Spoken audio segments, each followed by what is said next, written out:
Tak lupa salawat serta salam selalu kita haturkan kepada junjungan kita Nabi besar Muhammad sallallahu alaihi wasallam serta para keluarga, sahabat, zuriat maupun pengikut beliau ila yaumil qiyamah.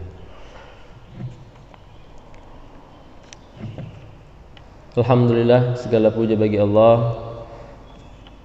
Meskipun saya pribadi pada saat ini dalam keadaan masih kurang sehat, tapi alhamdulillah Allah masih menggerakkan langkah kaki saya sehingga dapat kembali berhadir dalam majelis ilmu ini. Semoga kita bisa istiqomah, karena begitu besar sekali keutamaan dalam menuntut ilmu, wabil khusus ini ilmu Al-Quran, karena ini termasuk daripada golongan orang-orang yang mengajarkan Al-Quran, yaitu orang yang selalu belajar dan mengajarkan Al-Quran. Karena begitu banyak kebaikan dalam belajar Al-Quran ini, sehingga ketika kita belajar itu banyak godaannya. Maka dari itu mudah-mudahan kita yang hadir di sini tetap istiqomah dalam belajar Al-Quran. Dan kita yakin bahwasanya kita termasuk orang-orang yang disabdakan oleh Rasulullah sallallahu alaihi wasallam, "Man kharaja fi talabil ilmi fahuwa fi sabilillah hatta yarji'." Barang siapa yang pergi untuk menuntut ilmu, maka ia termasuk golongan sabilillah, termasuk golongan orang yang menegakkan agama Allah sampai ia kembali pulang. Jadi yakinlah kita insyaallah di sini termasuk golongan orang-orang yang sabilillah, orang-orang termasuk menegakkan agama Allah. Dengan apa? Dengan cara menuntut ilmu seperti ini. Karena begitu banyak kebaikannya, tetapi perlu kita sadar karena godaannya begitu berat. Pertama, biasanya mata mengantuk lah, apalagi belajar kita yang masih subuh nih. Jadi mudah-mudahan kita tetap istiqomah. Oke, baik, kita akan melanjutkan kajian kita yang kemarin sudah habis. Kita bahas tentang makharijul huruf, dan insyaallah pada pertemuan kali ini kita akan masuk kepada sifatul huruf. Seseorang itu dikatakan fasih dalam mengucapkan huruf-huruf Al-Quran ketika ia mengetahui makharijul huruf dan sifatul huruf. Karena ada orang yang tahu makharijul hurufnya tapi terkadang tidak tahu sifatnya, atau sebaliknya, sifatnya tahu tetapi tidak mengetahui makhraj yang benar seperti apa. Nah ini, dan pembelajaran yang sering kita perhatikan itu kebanyakan biasanya hanya makharijul huruf, jarang ada membahas sifatul huruf. Karena sifat huruf ini merupakan pembagian yang materi selanjutnya daripada makharijul huruf, dan ini pun materinya banyak lah sebenarnya. Bahkan ada perbedaan para pendapat ulama-ulama tajwid mengenai sifatul huruf ini. Pertama, disebutkan di dalam buku ini, ahli tajwid tidak sepakat tentang jumlah sifat yang ada pada huruf hijaiyah. Imam Baitlawi berpendapat bahwa sifat huruf itu berjumlah 14 sifat. Adapun Imam Syahrani berpendapat ada 16 sifat. Adapun Imam Jazari, ini yang kita mengambil pendapat beliau di sini, menyatakan bahwa sifat huruf itu berjumlah ada 17. Nah, inilah yang pendapat yang banyak kita lihat di berbagai buku-buku tajwid ataupun kitab klasik tajwid itu tentang masalah sifatul huruf. Yang pertama akan kita bahas nanti di sini tentang sifat huruf yang sering kita perhatikan adalah sifat huruf yang berlawanan. Nah, ini akan kita bahas dalam pertemuan kali ini, yaitu sifat yang berlawanan ini ada 5. Jadi otomatis kalau ada lawannya 10. Yang pertama ada nama sifat hams. Al-hams itu bisa dibuka dalam buku Bonpian, itu pada halaman berapa itu? Yang bawa buku atau yang membawa HP-nya bisa dibuka PDF-nya, itu ada. Adalah melihat ini kalau di buku ini halaman 17 kayaknya. Mulai dari halaman 16 tuh. Nah itu. Ada itu. Ya, halaman 16 kan. Yang B itu sifat huruf. Nah, jadi salah satu tujuan mempelajari sifat huruf ini agar huruf yang keluar dari mulut kita itu semakin sesuai dengan keaslian huruf-huruf Al-Quran. Karena ketika kita mengucapkan itu terkadang kita tidak sesuai dengan sifatnya. Jadilah sifat huruf ini kalau diumpamakan itu seperti seorang anak yang kembar itu. Terkadang kan huruf itu sama dia maknanya. Contoh, huruf bagian lidah bagian tengah itu kan sama tuh, huruf ja, sya, ya. Tetapi yang membedakan apa ya? Sifatnya itu. Nah, sama seperti perumpamaan tadi, seperti seorang anak yang kembar itu. Dia meskipun dari lahir rahim yang sama, tetapi tidak mungkin sama semuanya. Pasti ada berbeda sifat-sifatnya, karakternya. Begitu pun dengan huruf-huruf ini. Jadi meskipun sama makhrajnya, tapi akan berbeda sifat-sifatnya. Nah, ini akan kita bahas. Yang pertama di sini sifat huruf yang berlawanan. Yang pertama tadi hamas. Itu lawannya adalah jahar. Menurut Kisul Khafi di dalam buku ini, hamas itu merupakan sifat huruf yang mengalir suara ketika kita ucapkan. Nah, ini hurufnya ada beberapa huruf. Yang pertama kita bahas di sini hurufnya, diantaranya sering kita perhatikan adalah huruf ta, huruf ka. Dan ini akan terasa ketika dia sukun atau ketika baris mati. Contoh, ketika dia di waqaf, di ayat sering kita temukan. Contoh, tabbat ketika dia sukun, baik di tengah kata ataupun di ayat. Ketika dia waqaf, misalkan di surah afala yanzuruna ilal ibili kaifa khuliqat. Nah itu khot. Nah itu namanya sifat hamas, berupa suara yang mengalir ketika diwakafkan. Nah, itu terkadang kita akan membacanya tidak memberikan hak sifat huruf itu sehingga suaranya tidak mengalir. Contoh gini yang sering kita dengar, afala yanzuruna ilal ibili kaifa khuliqat. Sedangkan huruf ta itu ada sifat hamasnya tadi, maka berarti kita tidak memberikan hak daripada sifat huruf ta itu ya, ada hamasnya.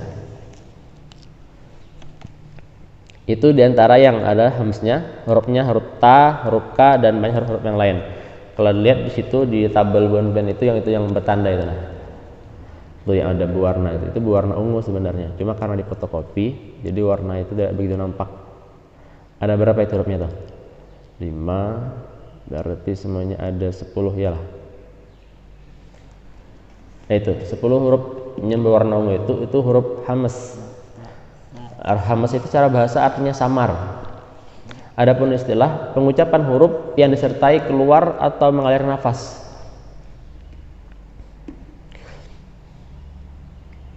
Nah, jadi ketika kita mengucapkan itu, nafas kita itu mengalir.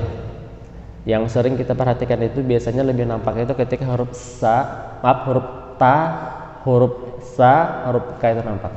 Huruf ka itu biasanya saya perhatikan di surah Al-Insyirah adalah contoh ayat pertama itu. Alam nashrah laka sadrak.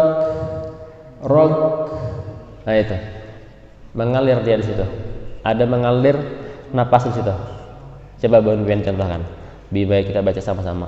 Surah Al-Insyirah tadilah ayat pertama.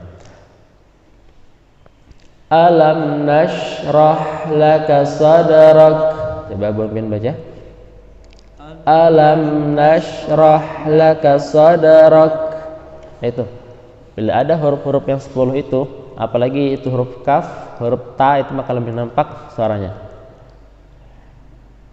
Yang terkadang saya perhatikan itu kan biasanya orang itu menghilangkan itu atau terkadang berlebihan. Contoh, wa wada'na 'anka wizrak. Rok, jangan dia berlebihan. Nah, jadi harus diperhatikan baik-baik. Itu huruf hamas. Apa sifat huruf daripada sifat hamas? Nah, jadi kalau Bonpen sudah mengetahui 10 itu, maka ketika di waqaf perhatikan cara membacanya. Min khauf itu huruf fa. Di surah apa itu? Al-Quraisyah. Min khauf. Nah, itu sama, ada mengalir suaranya. Dan masih banyak suara-suara yang lain. Fasabbih, fasabbih itu huruf ha. Fasabbih.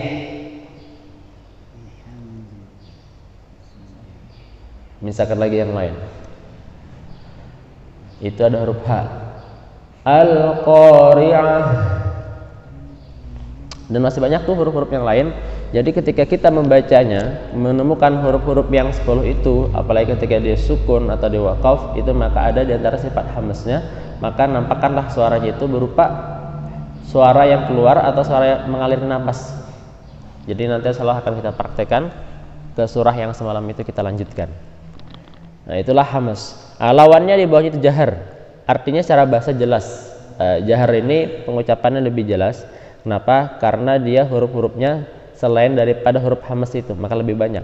Adapun secara istilah artinya pengucapan huruf yang tidak disertai keluar atau mengalir napas. Kebalikan dari tadi. Ini hurufnya 18 selain daripada huruf hamz itu. Itu huruf hamzah, huruf baja. Itu tidak mau mengalir. Contoh gini. Watab, malah qalqalah dia. Bil, misalkan al-hajj, malah qalqalah. Wal asr, ini malah bergetar, bukan malah mengalir suaranya.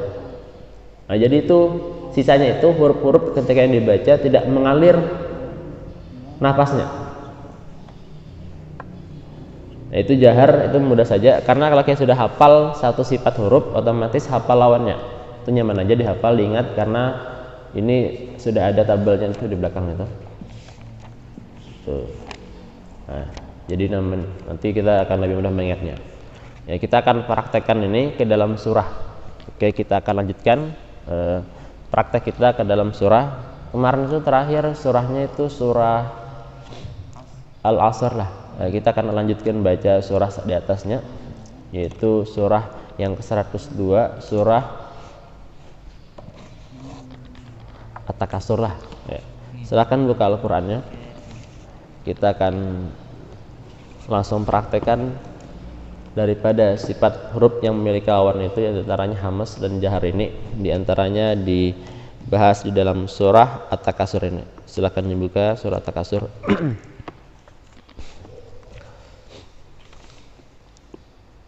Nah, sudah ketemu itu? Kita akan jelaskan secara ringkaslah hukum-hukum bacaannya dan kesalahan-kesalahan yang sering terjadi ketika membaca surah At-Takasur ini. Perhatikan pada ayat pertama itu al-ha, ada huruf hamzah atau alif di situ bertemu huruf lam yang sukun. Maka perhatikan suaranya, jangan sampai suaranya itu memantul. Alham, alhal, alha, alha, tapi al. Jelaskan suaranya al. Alha, hanya itu perhatikan huruf ha letaknya itu di mana? Di tenggorokan bagian bawah dia. Maka jangan sampai tertukar dengan ha yang tipis. Contoh gini, alha, hati-hati, tapi alha suaranya tebal dan dipanjangkan karena ada alifnya, hukumnya matobi.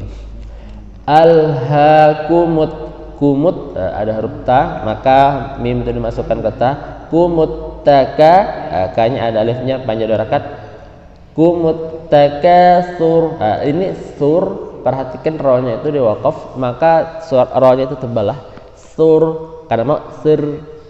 Alhaakumut takasur, bukan, tapi alhaakumut takasur, sur tebal.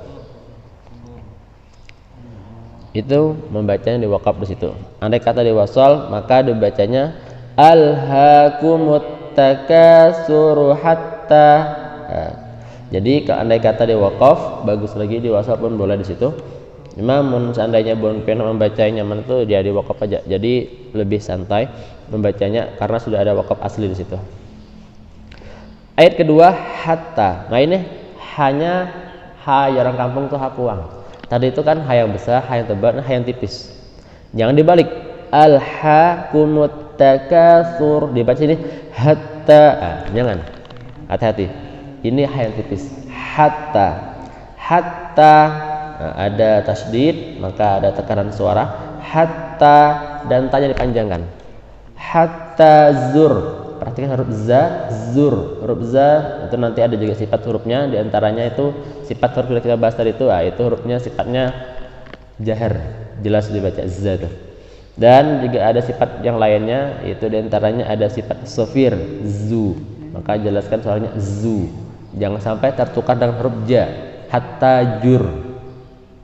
Atau dengan huruf za, hatta zur. Tapi hatta zur, za. Hatta zur.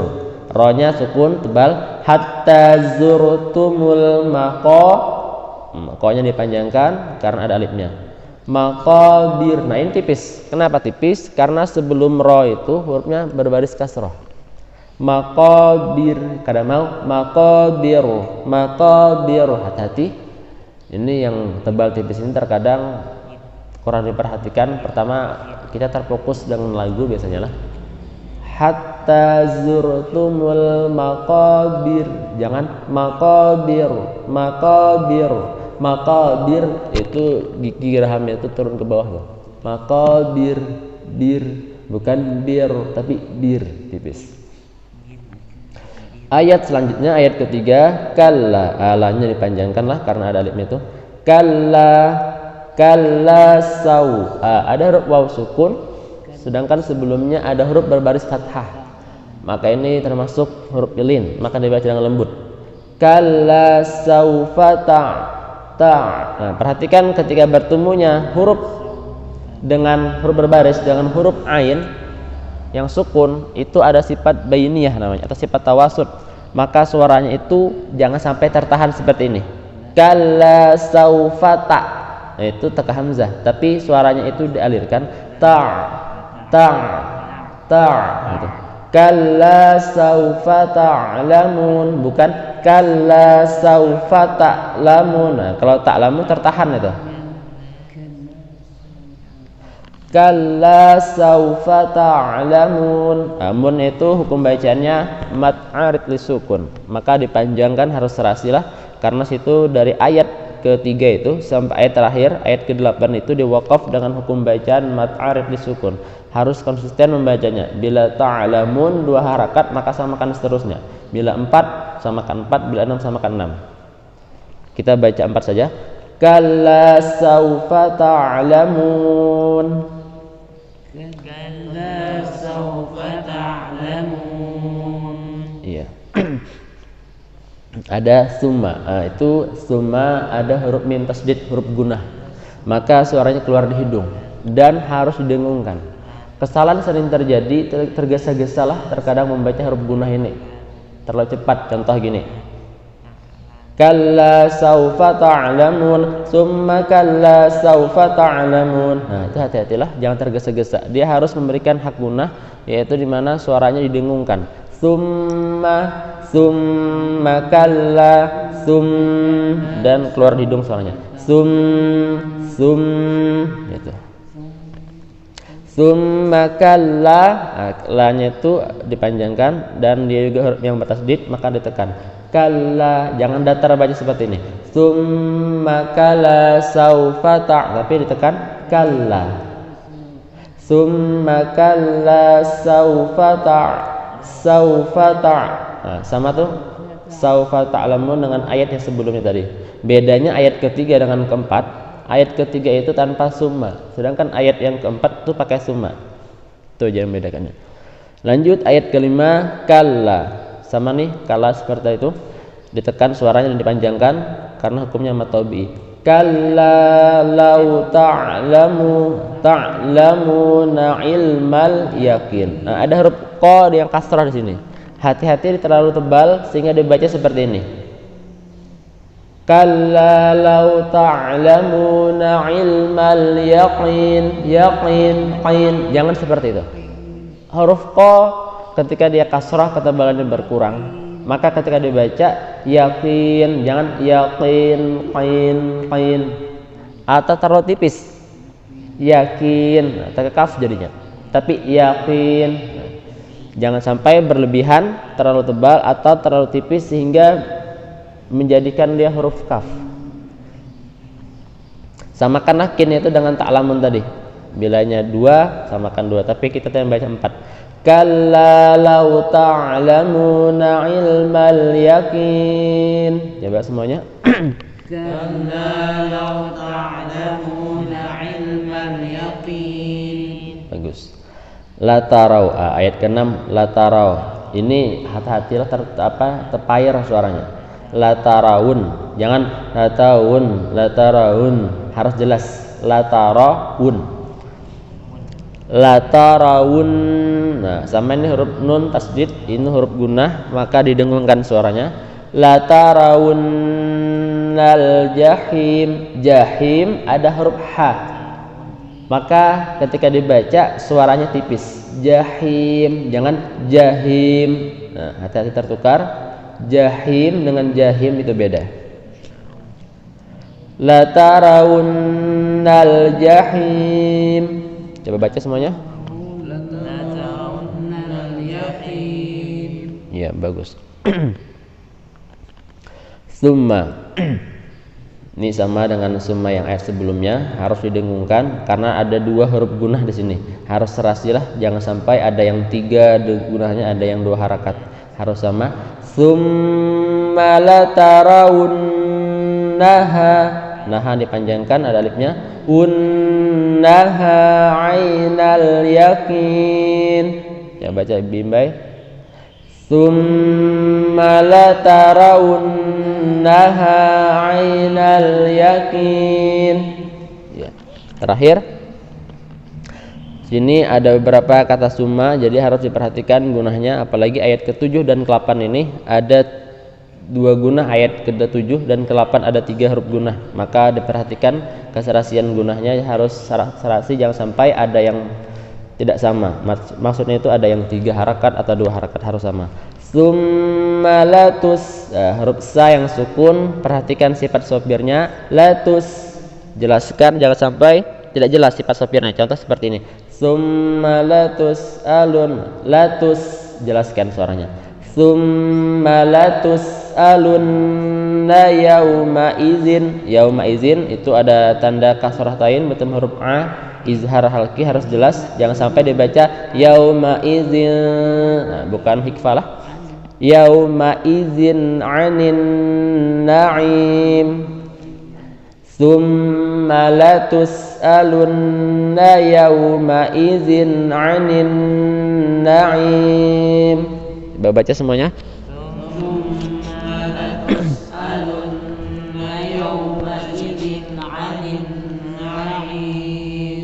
Ya, saya akan bacakan dari basmalah dengan panjang mat arti sukun 4 harakat lah, biar serasi semuanya. Bismillahirrahmanirrahim. Alhaakumut takatsur hatta zurtumul maqabir. Kalla sawfa ta'lamun. Tsumma kalla sawfa ta'lamun. Kalla law ta'lamuna ilmal yaqin la tarawunnal jahim. Tsumma la tarawunnaha ainal yaqin. Tsumma latus'alunna yauma izin anin na'im. Coba baca bimbai dari basmalah. Bismillahirrahmanirrahim. Alhaakumut takatsur hatta zurtumul maqabir. Kalla sawfa ta'lamun. Tsumma kalla sawfa ta'lamun. Kalla law ta'lamuna ilmal yaqin latarawunnal jahim. Tsumma latarawunnaha 'ainal yaqin. Tsumma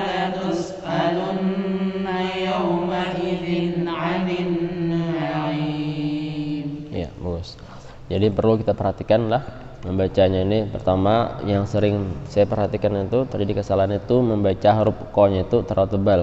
Yakin, yakin, hati-hati. Sampai dibaca yakin tapi yakin bukan yakin. Jadi kalau sudah kita lancar insyaallah dari surah An-Nas sampai At-Takasur ini akan sering kita gunakanlah dibaca mungkin dalam sholat, insyaallah lebih mudah kita membacanya karena sudah tahu bacaan yang baik dan benarnya. Mudah-mudahan kita dapat melanjutkan nanti sampai minimal sampai surah Duha, itu karena sering kita baca. Mungkin cukup sekian dulu kajian kita. Insyaallah akan kita lanjutkan pada ba'da subuh hari Senin akan datang.